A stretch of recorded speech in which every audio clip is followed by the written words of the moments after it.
ఈరోజు ఎక్కడికి వచ్చాం? ఎక్కడికి వచ్చాం?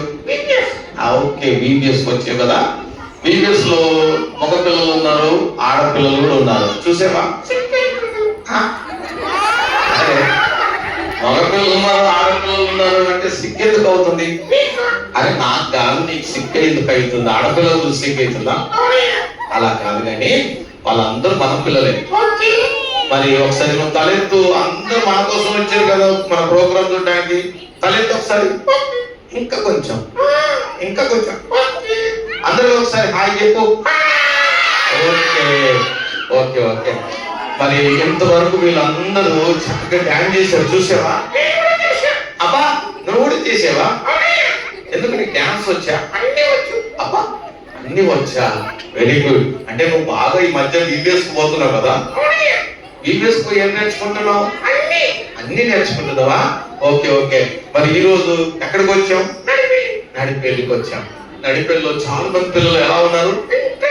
ఇంట్రెస్ట్ ఉన్నారు కదా. మరి ఇంట్రెస్ట్ ఉన్న పిల్లల్ని మనం చూసినప్పుడు మనం ఏం చేయాలి?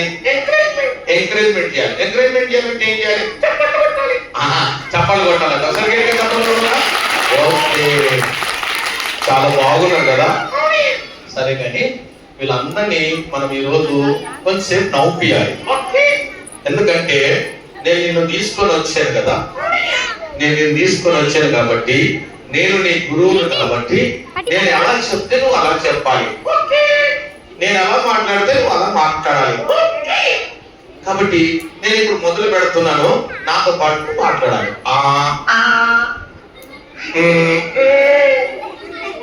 నేను మంచివాడను, నేను గొప్పవాడను, నేను ధనవంతుడను, నేను పనికిరాని వెదవను. ఆయన ఎంతవరకు నేను చెప్పింది చెప్పావు కదా. ఈ లాస్ట్ సెంటెన్స్ ఎందుకు చెప్పలేదు? చెవులో పువ్వు పెట్టుకోలేదా? సరే సరే సరే. మరి ఈ రోజు ఇక్కడికి వచ్చాం కదా, మనము ఎవరితో మాట్లాడతావా? అబ్బాయితో గాని అమ్మాయితో గాని? అబ్బా లేడీస్ ఫస్ట్. కాబట్టి ఆడవాళ్ళకు నువ్వు అవకాశాన్ని ఇస్తున్నావా? సరే సరే. ఎవరైనా ఒక పాప first class, second class, inter అయినా పర్వాలేదా?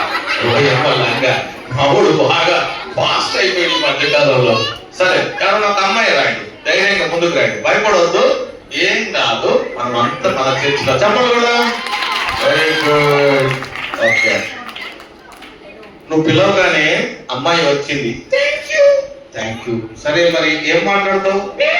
నువ్వే మాట్లాడు, నేనేం అడగను, నువ్వే మాట్లాడు. శాంతిక అంట. ఏంటి అమ్మాయా? పేరా? ఏమో అప్పుడు నువ్వు అట్లాంటి ఇంటి తింటావు కదా. సరే, శాంతిక ఏం అడుగుతావు? నువ్వే అడుగు, ఏం అడుగుతావు? పాటలు వచ్చంట. మరి వచ్చు అనగానే నువ్వేమంటున్నావు? పాడాలా? ఇప్పుడు శాంతిక పాడబడాలా? సరే, ఒక పాట, చిన్న పాట పాడమ్మా. हेलो हेलो हेलो जीसस, मुझे आपसे बात करना. हेलो हेलो मुझसे बात करो ना. హిందీ పాట పాడింది తెలుసా? నీకు హిందీ పాట వచ్చా? मेरे से बात करो. मेरे से बात करो. అరే ఇది హిందీ పాట. అవును, కానీ మరి ఆమెను అడగగానే అంత చక్కగా పాడబడింది కదా. మరి ఆమె పాడితే నీకు ఇంత సంతోషం. అందరూ చప్పట్లు కొట్టలే కదా. కొట్టాలి, ఎంకరేజ్మెంట్ కోసం కొట్టాలి. మరి పాట పాడతా అన్నగానే పాడింది కదా. మరి నేను అడుగుతున్నా, నీకు పాటలు వచ్చా? నిజంగా చెప్పు, నీకు పాటలు వచ్చా? మరి నీకు పాటలు వస్తే నేను అడుగుతున్నా, నువ్వు ఒక పాట పాడు. నువ్వే ఒక పాట పాడు, మంచి దేవుడు పాట పాడాలి. మరి నువ్వు పాట పాడతలేవు ఎందుకు? చప్పట్లు కొడతలేదా? ఓహో, ఎంకరేజ్మెంట్ కావాలి. నీకు చప్పట్లు కొడుతూ పాట పాడతావా? అవునా? సరే, ఒక మంచి పాట పాడు. అబ్బా ఏం పాట? యేసు ఉన్న ఇంత. అబ్బా యేసు ఉన్న ఇంత సంతోషమా? మరి ఇంకో పాట పాడు. అరే యేసు ఉన్న ఇంట సంతోషం, యేసు ఉన్న ఇంట సమాధానం. ఒక్కవేళ యేసయ్య మన ఇంట్లో లేడనుకో ఏమైతుంది? నీ మోతి పలుకుతుంది. అమ్మా, యేసయ్య లేకపోతే నా మూతి పలుకుతుందా? అందుకేనా ఈ మధ్య కాలంలో కుటుంబాల్లో యేసయ్య లేకపోయినా సంఘములో, సమాజంలో, మన మధ్యలో, మన హృదయాల్లో యేసయ్య లేకపోతే ఏమవుతుంది? గొడవలు వస్తున్నాయి.